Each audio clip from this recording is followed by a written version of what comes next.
আসসালামু আলাইকুম রহমতুল্লাহ। আমরা সিরাজগঞ্জবাসী খুবই লজ্জিত। আমার ভাইকে এই মুহূর্তে এখানে জবাই করা হয়েছে, আমরা কিচ্ছু করতে পারি নাই।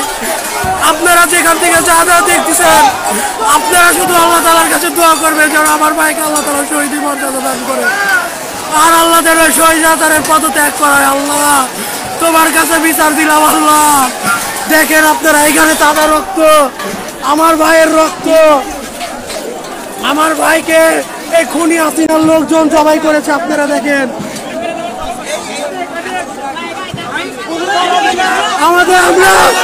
আমরা চেয়েছিলাম আন্দোলন শান্তিভাবে শেষ করব, কিন্তু খুনি হাসিনার লোক আমাদের আন্দোলন শান্তিভাবে শেষ হতে দেয়নি, উল্টা আমাদের লোকজনকে তারা জবাই করেছে।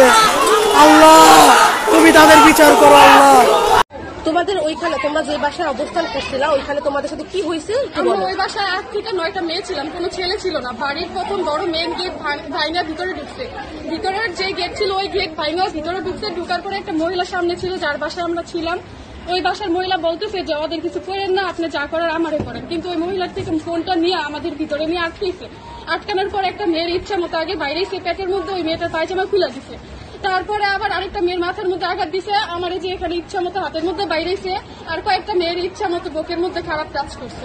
তারপরে যে মেয়েটার অবস্থা পেটের মধ্যে ইচ্ছা মতো বাইরেছে, ওই মেয়েটার এখন হাসপাতালে নিয়ে গেছে।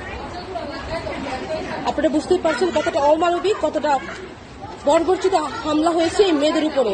এই মেয়েরা তাদের ভাইয়ের হত্যার প্রতিবাদের দাবি নিয়ে মাঠে নেমেছিল, অথচ এই মেয়েদের উপর কি অমানবিক অত্যাচার হয়েছে। আমরা কি সেই ফিরে দেখা পাকিস্তানকে ফিরে পেলাম?